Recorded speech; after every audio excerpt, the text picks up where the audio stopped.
மகா சிவராத்திரி அபிஜித் நட்சத்திரம் 300 வருடங்களுக்கு பிறகு வரக்கூடிய அபூர்வ நாள். 10 ரூபாய் கொடுத்தாவது இந்த பொருட்களை வீட்டில் வாங்கி வச்சிங்க அப்படின்னா பணம் தாறுமாறாக சேரும், செல்வம் சேர்ந்து கொண்டே இருக்கும். அது எந்த பொருள், எந்த நேரத்தில் நம்ம வாங்கணும், பொருட்களை வாங்குவது மட்டும் முக்கியம் இல்லை, அந்த பொருட்களை சரியான நேரத்துக்கு நம்ம வாங்கினோம் அப்படின்னா நமக்கு பணமானது சேரும், சிவனோட அருள் கிடைக்கும். நீங்கள் ஒரு சிவபக்தராக இருந்தால் ஓம் நம சிவாய அப்படின்னு கமெண்ட் பண்ணிட்டு அதற்கு பிறகு பதிவை பாருங்க. மாசி மாதம் அப்படின்னதும் நம்ம நினைவுக்கு வருவது இந்த மகா சிவராத்திரி தான். சிவனுக்குரிய அஷ்ட விரதங்கள் அப்படின்னு சொல்லுவாங்க. 8 வகையான விரதங்களில் முக்கியமான விரதம் எது அப்படின்னா மகா சிவராத்திரி.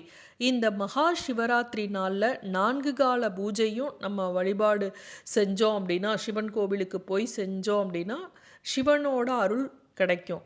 4 கால பூஜையும் கண் விழித்து சிவனோட நாமத்தை சொல்லி சிவன் கோவிலில் போய் நம்ம வழிபட முடியல அப்படின்னாலும் நம்ம ஒரு குறிப்பிட்ட நேரம் இருக்குது, ஒரு அரை மணி நேரம், அந்த அரை மணி நேரத்தில் நீங்கள் விழிச்சிருந்தீங்கன்னா கூட போதும்.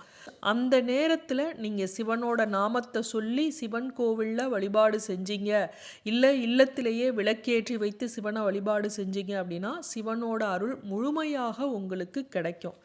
மாதமுமே சிவராத்திரி வருது.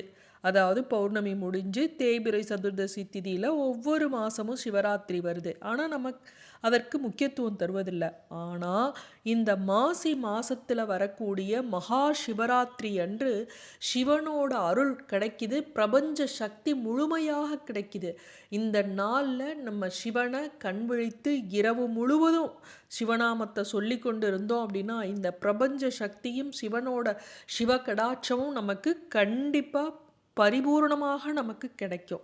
மகா சிவராத்திரியோட 4 கால பூஜை ஈவினிங் 6 மணிக்கு ஆரம்பித்து அடுத்த நாள் காலையில் 6 மணி வரையும் இருக்கும். அந்த 4 கால பூஜையும் நம்ம கலந்துக்கிட்டோம் அப்படின்னா நமக்கு இருக்கக்கூடிய கஷ்டங்கள் அனைத்தும் படிப்படியாக குறைய தொடங்கும். பிப்ரவரி 15ஆம் தேதி பார்த்திங்கன்னா இந்த மகா சிவராத்திரி ஞாயிற்றுக்கிழமையில் வந்திருக்கு. அன்றைய தினம் சதுர்தசி திதி எப்போ ஆரம்பிக்குது அப்படின்னு பார்த்தீங்கன்னா ஈவினிங் 5:50க்கு பிறகு தான் சதுர்தசி திதி ஆரம்பிக்குது. அன்றைய தினம் அபிஜித் நட்சத்திரம் வருதுன்னு சொன்னேன் இல்லையா? ஏன் அப்படின்னா திருவோண நட்சத்திரம் வருது. அதாவது உத்திராடத்துக்கும் திருவோணத்துக்கும் நடுவில் தான் இந்த அபிஜித் நட்சத்திரம் அப்படிங்கிறது இருக்கும். அன்னைக்கு உத்திராட நட்சத்திரம் எப்போ ஆரம்பிக்குது அப்படின்னு பார்த்தீங்கன்னா இரவு 8:36க்கு பிறகு உத்திராட நட்சத்திரம் முடிந்து திருவோண நட்சத்திரம் ஆரம்பிக்குது. இந்த உத்திராடத்துக்கும் திருவோணத்துக்கும் இடைப்பட்ட அந்த அபிஜித் நட்சத்திரமானது எப்போ இருக்குது அப்படின்னா இரவு 8:24 இருந்து 8:48 வரையும் இருக்கக்கூடிய நேரம். இந்த நேரமானது முதல் கால வேலை அப்படின்னு சொல்லக்கூடிய 6 to 9 வருது. இந்த 4 கால பூஜையுமே ஒவ்வொரு கோவிலுக்கு தகுந்த மாதிரி டைம் மாறி இருக்கும். ஒரே மாதிரி எல்லா கோவில்லையும் 4 கால பூஜையும் நடைபெறாது. சரி, இப்போ இன்றைய தினம் வாங்கக்கூடிய பொருட்கள் என்ன, அதை எந்த நேரத்தில் வாங்கலாம் அப்படிங்கிறத தெரிஞ்சுக்கலாம்.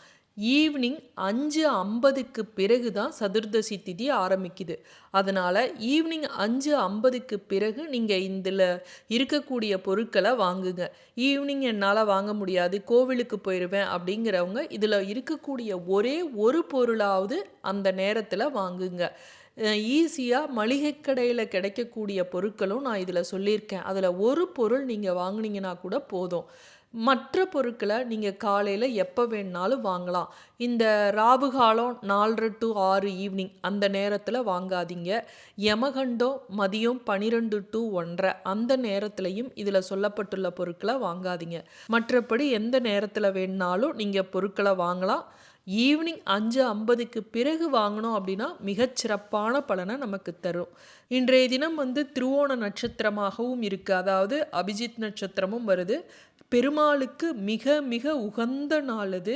அதனால் பெருமாளுக்கும் சிவனுக்கும் மிக விசேஷமான இந்த நாளில் இந்த பொருட்களை வாங்கினீங்க அப்படின்னா செல்வக்கடாட்சம் நிச்சயமாக உங்களுக்கு கிடைக்கும். இந்த மகா சிவராத்திரி நாளில் நம்ம வாங்க வேண்டிய முக்கியமான பொருட்களில் ஒன்று இந்த சங்கு. சிவன் வந்து ஒரு அபிஷேக பிரியர். அதனால தான் இந்த ஐப்பசி அன்னாபிஷேகம் என்றெல்லாம் பார்த்தீங்கன்னா, இந்த வலம்புரி சங்குல வந்து 108 சங்கு, 1008 சங்குன்னு வச்சு இந்த வலம்புரி சங்குல அபிஷேகம் பண்ணுவாங்க.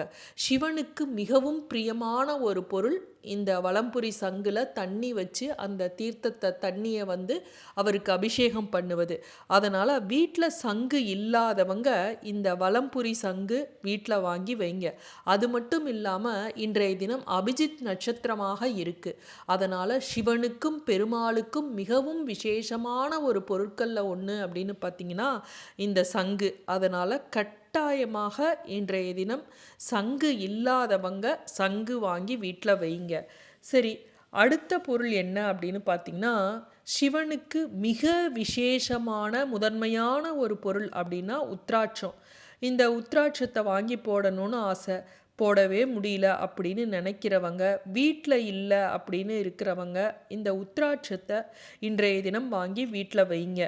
அதுவும் ஈவினிங் 5:50க்கு பிறகு சதுர்தசி திதி ஆரம்பித்த பிறகு நீங்கள் இந்த பொருளை வாங்கி வீட்டில் வைங்க.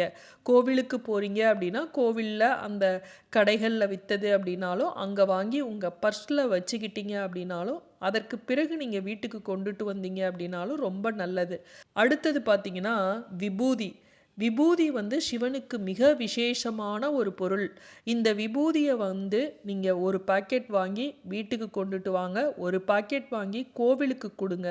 கோவிலில் இன்றைய தினம் அங்கு வரக்கூடியவர்கள் அந்த விபூதியை வாங்கிட்டு போனாங்க அப்படின்னா உங்களுக்கு இருக்கக்கூடிய தீராத கஷ்டம், தீராத நோய், கடன் பிரச்சனை இதெல்லாம் கொஞ்சம் கொஞ்சமாக விலகும். அதே போல் வீட்டுக்கு விபூதி பாக்கெட் ஒன்று வாங்கிட்டு வாங்க.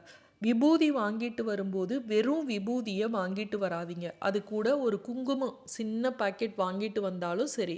விபூதி அப்படிங்கிறது சிவனோட அம்சம், குங்குமம் அப்படிங்கிறது அன்னை பார்வதி தேவியோட அம்சம். அதனால இந்த விபூதியோடு சேர்த்து குங்குமத்தையும் வாங்கினீங்க அப்படின்னா சிவனோட அருளும் அன்னை பார்வதியோட அருளும் உங்களுக்கு கிடைக்கும். இன்றைய தினம் 10 ரூபாய் கொடுத்து கட்டாயமாக வாங்க வேண்டிய ஒரு பொருட்களில் ஒன்று எதுன்னு பார்த்தீங்கன்னா தட்டைப்பயிறு.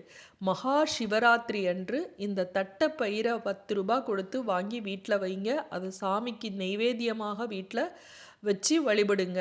நவராத்திரி அப்படின்னா 9 நாள் நவதானியங்களை நம்ம வந்து அம்பாளுக்கு செஞ்சு வைப்போம். ஆனால் இந்த மகா சிவராத்திரி அன்று தட்டைப்பயிரை வச்சு நம்ம வழிபட்டோம் அப்படின்னா நல்லது. அதே போல் சர்க்கரை வள்ளி கிழங்கு இதை வந்து சாமிக்கு நெய்வேத்தியமாக வச்சோம் அப்படின்னா ரொம்ப நல்லது.